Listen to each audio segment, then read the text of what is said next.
வணக்கம். இன்னைக்கு நாம கொஞ்சம் ஒரு ஆழமான விஷயத்தை அலச போறோம். ஆமா, ஓஷோவோட பியாண்ட் என்லைட்டன்மெண்ட் சொற்பொழிவு தொடர்ல இருந்து 4வது ஆடியோ உரை. ரொம்ப முக்கியமான ஒன்னது. ஆமா, இதுல இருக்கிற சில கருத்துக்கள் கொஞ்சம் சிக்கலா இருக்கும். ஆனா அது உங்களுக்கு சிம்பிளா ஜாலியா புரிய வைக்கிறதா எங்க நோக்கம். கண்டிப்பா.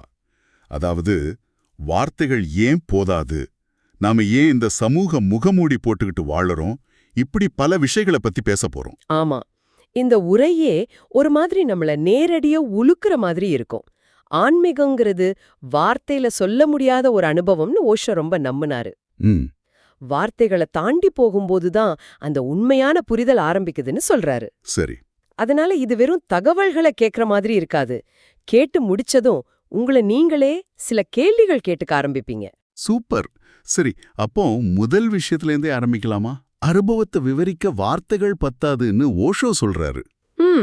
எனக்கு அது முதல்ல கொஞ்சம் என்னடா இது முரணா இருக்கேன்னு தோணுச்சு. ஏன்னா நாம கத்துக்கிற எல்லாமே வார்த்தைகள் மூலமா தானே.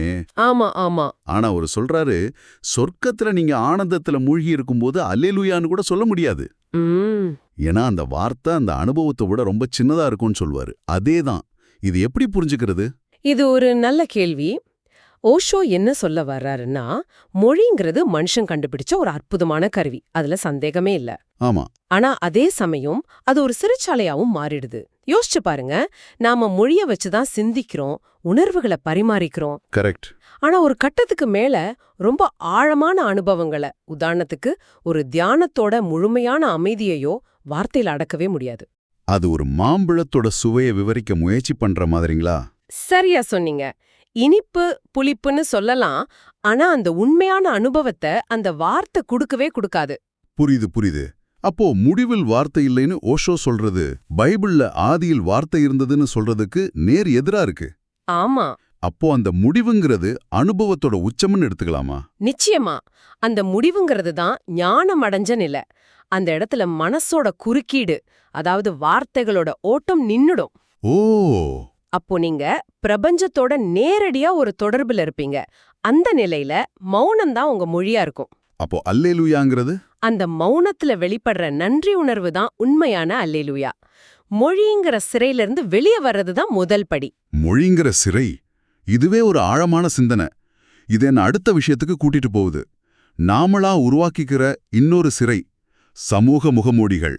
ஆமா, நம்ம எல்லாருமே போட்டுக்கிட்டு இருக்கோம். நாம ஏன் நாமளா இல்லாம மத்தவங்களுக்காக நடிச்சுக்கிட்டே இருக்கோம். இத பத்தி ஓஷோ ஒரு அதிர்ச்சியான கதையை சொல்றாரு இல்லையா?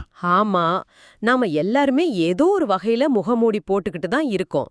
குழந்தையிலிருந்தே இப்படி இரு அப்படி இருக்காதன்னு சொல்லி சொல்லி ஆமா, நம்மளோட உண்மையான இயல்பை மறைக்க பழகிட்டோம்.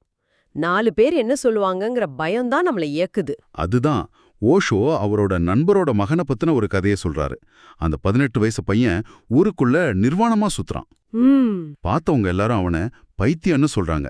ஆனா ஓஷோ சொல்றாரு, அவன் பொய் பேச மாட்டான், ரொம்ப நேர்மையானவன், கடின உழைப்பாளி. ஆமா.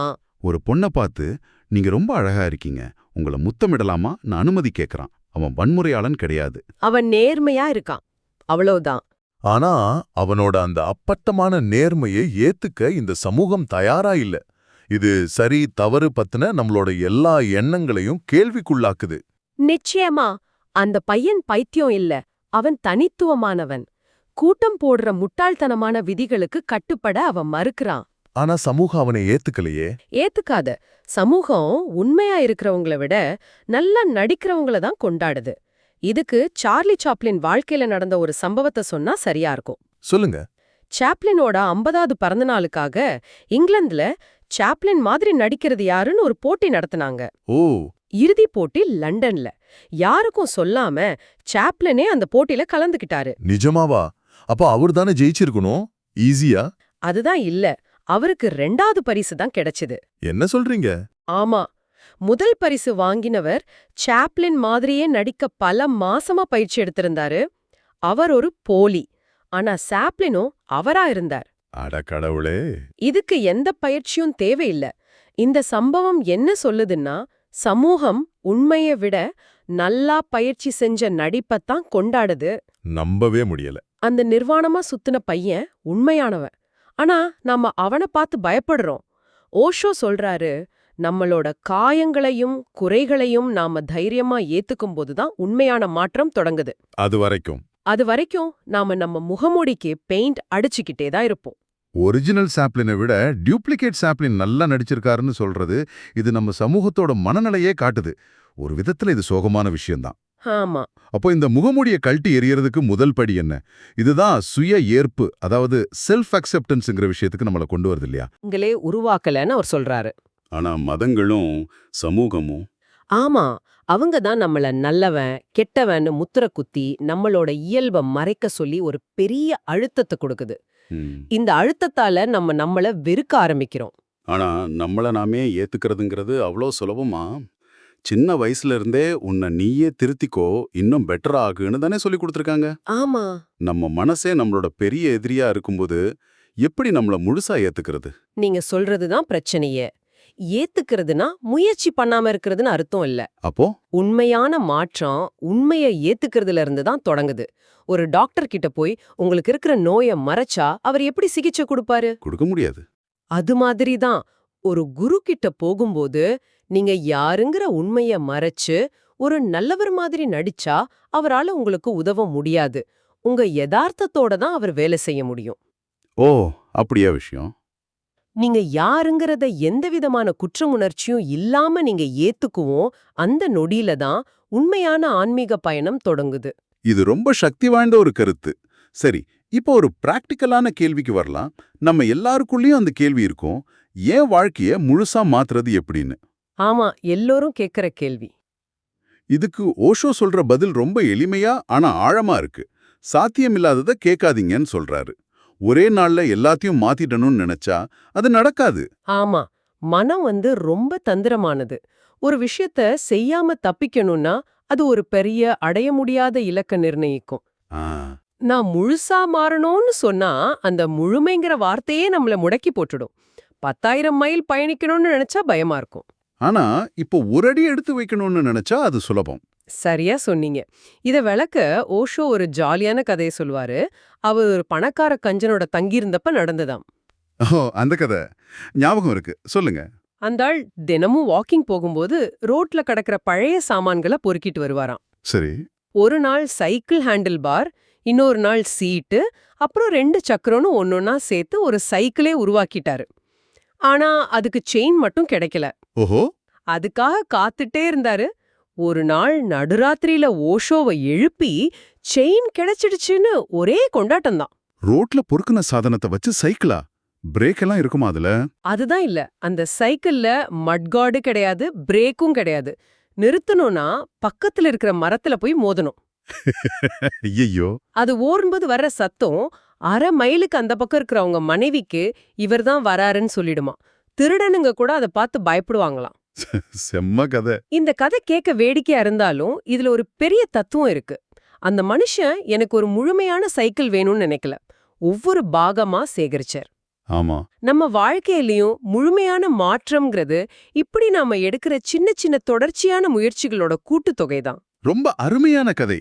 சின்ன அடிகளோட சக்திய இதை விட அழகா சொல்ல முடியாது. சரி, இப்போ நம்ம உரையாடலோட கடைசி பகுதிக்கு வந்திருக்கோம். குரு சீடன் உறவு. இது ஒரு சிக்கலான விஷயம். ஆமா, ஒரு ஷீடர் ஓஷோ கிட்ட வந்து, குருவே, நீங்க என்னை தாக்கி என் அகந்தையை உடைக்கணும்னு ஆசைப்படுறேன்னு கேக்குறாரு. இது கேட்கவே ஒரு மாதிரி வினோதமா இருக்கு. இது மனித மனசோட விசித்திரமான வேலைய நல்லா காட்டுது. ஓஷோ சொல்றாரு, குரு அடிச்சா சீடனோட அகந்தை காயப்பட்டு அவனுக்கு கோபம் வருது. சரி. அடிக்கலன்னா குரு நம்மள கண்டுக்கவே இல்ல, மத்தவங்கள மட்டும்தான் கவனிக்கிறாருன்னு மனசு கஷ்டப்படுது. அட ஆமா. ஆக எந்த சூழ்நிலையிலயும் மனம் தனக்கு தேவையான துன்பத்தை தானே உருவாக்கிக்குது. அப்போ குருவோட தாக்குதலுங்கிறதுக்கு என்னதான் அர்த்தம்? குருவோட தாக்குதலுங்கிறது ஒரு அறுவை சிகிச்சை மாதிரின்னுகிறார் ஓஷோ. அது எப்போ தேவையோ எந்த அளவுல தேவையோ அப்போதான் கொடுக்கப்படும். ஓ. அத சீடன் அகந்தைக்கு தீனியா பயன்படுத்திக்க கூடாது. எனக்குத்தான் குரு கிட்ட பயங்கரமான திட்டு விழுந்தது அப்படின்னு பெருமைப்பட்டுக்கிறதும் அகந்தை தான். இதுக்கு ஓஷோ ஏதாச்சும் உதாரணம் சொல்றாரா? சொல்றாரு. அவரோட ஸ்கூல் வாழ்க்கையில நடந்த ஒரு சம்பவத்தை சொல்றாரு. அவர் லேட்டா ஸ்கூலுக்கு போனா வாத்தியார் அவரை ஸ்கூல் கிரவுண்ட 7 தடவை சுத்த சொல்வாராம். சரி. ஓஷோ கேப்பாராம், 11 தடவை சுத்தலாமா சார்? இன்னைக்கு காலையில நான் உடற்பயிற்சி செய்யல. உங்க தண்டனையும் நிறைவேறும், என் வேலையும் முடியும். இது ஒரு புத்திசாலித்தனமான தந்திரம். தண்டனைய தனக்கு சாதகமா மாத்திக்கிறது. அதேதான். கிளாஸ்க்கு வெளியே நிக்க சொன்னா, பரவாயில்ல சார், கிளாஸ் ரூம் ரொம்ப அழுக்கா இருக்கு, வெறிய நல்ல சுத்தமான காத்து கிடைக்குதுன்னு ரசிப்பாராம். ஆக நடக்கிறது முக்கியம் இல்ல. அதை நாம எப்படி எடுத்துக்கிறோங்கிறது தான் முக்கியம். குருவோட வழிகாட்டுதல்ங்கிறது ஒரு மருந்து மாதிரி. அதை ஏத்துக்கிற பக்குவம் தான் சீடனுக்கு தேவை. அருமை. இந்த உரையாடல் முழுக்க பல முக்கியமான விஷயங்களை நாம தொட்டு பேசியிருக்கோம். வார்த்தைகளின் போதாமையை உணர்றது, சமூக முகமூடிகளை கழற்றுறது, நம்மள நாமளே ஏத்துக்கிறது. ஆமா. அப்புறம் சின்ன சின்ன அடிகள் மூலமா பெரிய மாற்றங்களை உருவாக்குறதுன்னு ஒரு முழுமையான பயணமா இருந்துச்சு. ஆமா. இந்த உரையாடலை முடிக்கிறதுக்கு முன்னாடி உங்களை யோசிக்க வைக்கிற ஒரு சின்ன கதையோட முடிக்கலாம்னு நினைக்கிறேன். ஓஷோ சொல்ற கதை தான் இது. சொல்லுங்க, கேட்க ஆவலா இருக்கு. ஒரு அமெரிக்க கோடீஸ்வரர் வாழ்க்கையோட அர்த்தத்தை தேடி பல வருஷமா அலையறார். கடைசியா இமயமலையில ஒரு ஞானி இருக்கிறதா கேள்விப்பட்டு பல கஷ்டங்களுக்கு நடுவுல மலை ஏறி அந்த ஞானிய போய் பாக்குறாரு. அவர் கால்ல விழுந்து, ஞானியே, வாழ்க்கையின் அர்த்தம் என்னன்னு கேக்குறாரு. சரி. அந்த ஞானி அவரை அமைதியா பார்த்துட்டு கேக்குறாரு, அதெல்லாம் இருக்கட்டும், முதல்ல முக்கியமானதை பேசலாம். உங்கிட்ட ஹவானா சுருட்டு இருக்கா? என்னது? வாழ்க்கையோட அர்த்தத்தை கேட்டா சுருட்டு இருக்கான்னு கேட்டாரா? ஆமா. இந்த கதை நமக்கு என்ன சொல்லுது? நீங்க வாழ்க்கையில பெரிய பதில்களை தேடி போகும்போது உண்மையிலேயே அறிவை தேடுறீங்களா, இல்ல ஒரு குறிப்பிட்ட வகையான அனுபவத்தை எதிர்பார்க்கறீங்களா? சரியான கேள்வி. அந்த கோடீஸ்வரர் ஒரு பெரிய தத்துவ பதிலை எதிர்பார்த்து போனாரு. ஆனா அவருக்கு கிடைச்சது ஒரு சாதாரண கேள்வி. ஒருவேளை உண்மையான ஞானமோ மாற்றமோ அந்த இறுதியான பதில் இல்லாம, ஆமா, அந்த பதில நோக்கி நீங்க எடுத்து வைக்கிற ஒவ்வொரு நேர்மையான சின்ன அடியிலயும் இருக்கலாம் இல்லையா? இத நீங்க தான் யோசிக்கணும்.